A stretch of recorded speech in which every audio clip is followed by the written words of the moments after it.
28 male, was engaged to Vanessa, 27, for about 6 months. Together for 3 years total. Last weekend changed everything. We were at our friend Claudia's birthday dinner.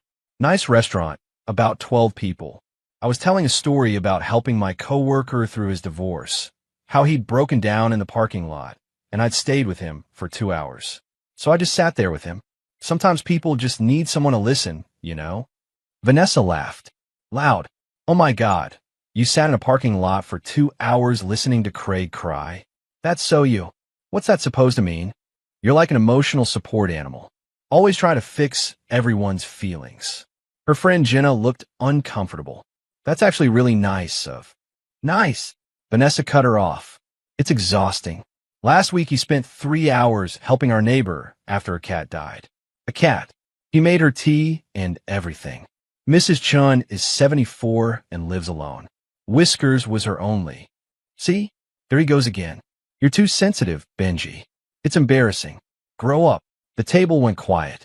I felt my face burn. Remember when we watched that movie and you cried? She turned to the group. It was about a dog. He sobbed. Like actual tears. It was Marley and me, I said quietly. Whatever. Real men don't cry at dog movies. Or spend their weekends being everyone's therapist. Her friend Marco shifted in his seat. I cried at that movie too. Yeah. When you were like 12, Vanessa shot back. Last month, actually, Marco said. Vanessa rolled her eyes. Great. Another sensitive one. You and Benji should start a support group. Everyone laughed nervously. Except Claudia, who was watching me. You're right, I said finally. I should grow up. Vanessa looked satisfied. Finally. See, was that so hard to admit? Not all. Growing up means making mature decisions, right? Exactly. Cool. I'll start tomorrow. The rest of dinner was awkward. Vanessa kept making jokes about my sensitivity problem. How I always asked how people's days were. How I remember birthdays. How I checked in on friends going through hard times. He sends thinking of you texts, she announced like it was a war crime. To people he hasn't seen in months. That's thoughtful, Claudia suggested. It's clingy and weird. Nobody needs that much emotional availability from a man. I just nodded along, ate my pasta, smiled when appropriate. But I'd already made my decision. Update 1. Sunday morning, I started my growing up process. First, I call my buddy Derek. Hey man, know that cabin your family has? The one you're always trying to rent out? I'll take it. Month to month. Really? Sweet. When? Today. Today? Yeah, that a problem? No, just sudden. Everything okay. Everything's great. Just growing up. Being mature. Making decisions. While Vanessa was at her weekly brunch with the girls, I packed. Not dramatically. Just essentials. Clothes, toiletries, laptop, important documents. Left everything else. Mature people don't make scenes. Left a note on the kitchen counter. V, you're right. I need to grow up. Mature adults don't stay in relationships where they're mocked and belittled. I'm staying at a friend's place while I figure out next steps. We should talk, but I need some space first. B. Then I turned off my phone and drove to the cabin. The text started around 2 p.m. I checked later. Is this a joke? Benji, where are you?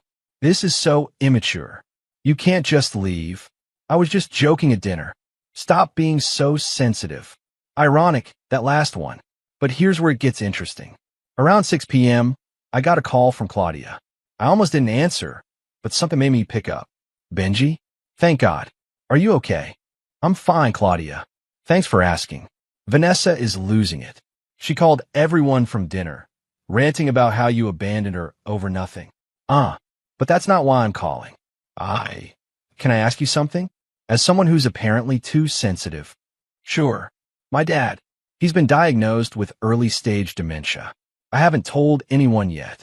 I'm scared I don't know what to do, and God, this is stupid. You don't even know me that well. It's not stupid. Tell me what's going on. We talked for an hour. About her fears, her dad's condition, support resources. I gave her numbers for support groups, sent links to helpful websites. Just listen, mostly. Thank you, she said finally. I needed this. Vanessa always changes the subject when I try to talk about serious stuff. That must be hard. She says I'm being dramatic. That everyone's parents get old. Patterns. Interesting patterns. Update 2. Word spread fast about our break. Vanessa's version. I threw a tantrum and ran away because I couldn't handle a joke. My version. I didn't have one. Didn't badmouth her. Just told people we were taking space. Mature. Derek commented when I refused to trash talk. Then Thursday happened. I was at a coffee shop, working remotely, when Marco walked in. Spotted me immediately. Benji. Man, I've been hoping to run into you. Hey Marco. Listen, I wanted to say what Vanessa said at dinner. That wasn't cool. It's fine. No, it's not. And can I tell you something? My girlfriend and I have been having problems. I remember what you said about just listening to people, so I tried it. Actually listened to her instead of trying to fix everything. We had the best conversation we've had in months. That's great, man. It is. And I realized something. Vanessa mocks you for being emotionally available, but she's the one who can't handle real conversations. Remember when Jenna's mom was sick? Vanessa told her to stop being depressing. I did remember. Jenna had stopped coming to group hangs after that. Anyway, Marco continued. Bunch of us are having a game night Saturday. You should come. Vanessa won't be there. She says game nights are childish. I went. It was nice. Normal. Nobody mocked anyone for caring about things.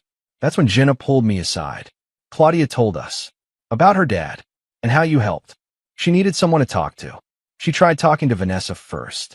A month ago, Vanessa told her she was overreacting and changed the subject to wedding planning. Your wedding planning. Oh, yeah. Oh, you know what the mature thing is? Being there for people. Not whatever performance Vanessa does. The group chat started that night. Not about Vanessa, about supporting Claudia, sharing resources, organizing meal trains for when her dad had appointments. Everyone contributed, except Vanessa, who wasn't invited. Update 3.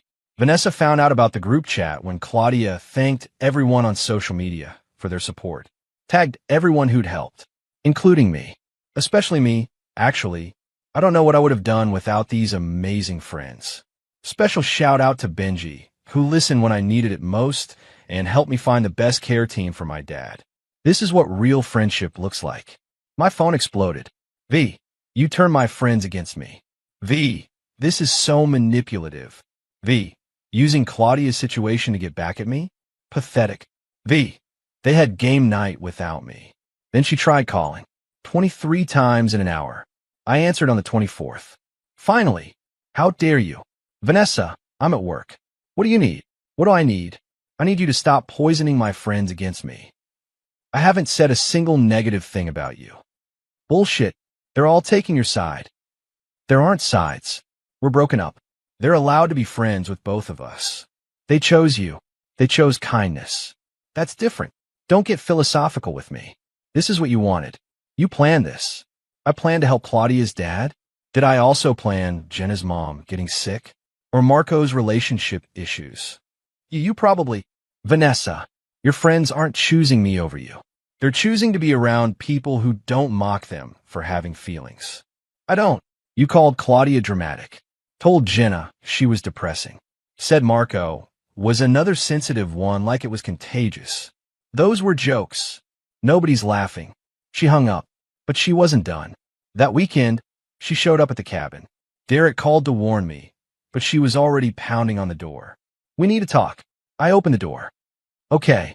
She looked rough. Hair unwashed, makeup smeared. You ruined everything. What did I ruin? My friendships. My life. Everyone thinks I'm some heartless monster. Are you? How can you ask that? You know me. I thought I did. Then you spent a whole dinner mocking me for being kind to people. IT was one dinner. No, it wasn't. It was 3 years of you dismissing every emotion as weakness, making fun of empathy, rolling your eyes at compassion. That's not.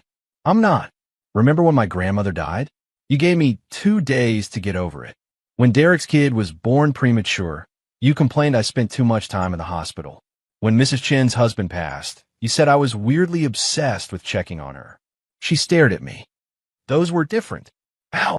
Because you don't think feelings matter, unless they're yours. That's not true. I have feelings. When's the last time you asked anyone about theirs? Silence. This is what growing up looks like, Vanessa. It's recognizing that emotions aren't weakness. It's understanding that caring about people isn't embarrassing. It's knowing when to walk away from someone who thinks kindness is a character flaw. So you just done? 3 years, just like that. You told me to grow up. I did. Hashtag final update, 1 month later. The wedding was called off, obviously. Vanessa tried to spin it as mutual, but people knew. Hard to claim mutual when you're the one begging for another chance while the other person is calmly dividing belongings. The friend group essentially split, but not how you'd expect. It wasn't Team Vanessa versus Team Benji. It was more organic. The people who valued emotional intelligence gravitated toward game nights, support groups, checking in on each other. Claudia's dad started treatment, and we rallied around her. Jenna's mom recovered, and we celebrated together. Marco proposed to his girlfriend at one of our gatherings, said our talks about emotional availability save his relationship. Vanessa kept the friends who thought feelings were for weak people. All 3 of them. They go to clubs and make fun of people who cry at movies. I'm sure they're very happy. She texted me last week. I know you hate me, but I wanted you to know I'm in therapy. Trying to understand why I'm like this. My therapist says I was raised to see emotions as manipulation because that's how my mom used them. Not an excuse. Just explanation. I'm sorry. You deserve better. I replied, I don't hate you. Good luck with therapy. Hope you find peace. She responded, thanks. That's very, in a good way this time. Growth. Maybe. Not my problem anymore. I'm dating now. A teacher named Simone who tears up at those soldiers coming home videos and isn't embarrassed about it. She thinks my sensitivity is attractive. Calls it emotional intelligence. I love that you check on people, she said last week. It's sexy when men have feelings. Weird how that works. Vanessa was right about one thing. I didn't need to grow up, just not how she meant it. Growing up meant recognizing that being mocked for kindness says more about the mocker than the mocked. It meant understanding that the right person won't ask you to be less caring. It meant walking away from someone who saw empathy as embarrassment. That's the mature thing to do. Edit. Since everyone's asking, Claudia's dad is doing well on his new treatment plan. And yes, she's still one of my closest friends. Edit 2. To those saying Vanessa might change in therapy.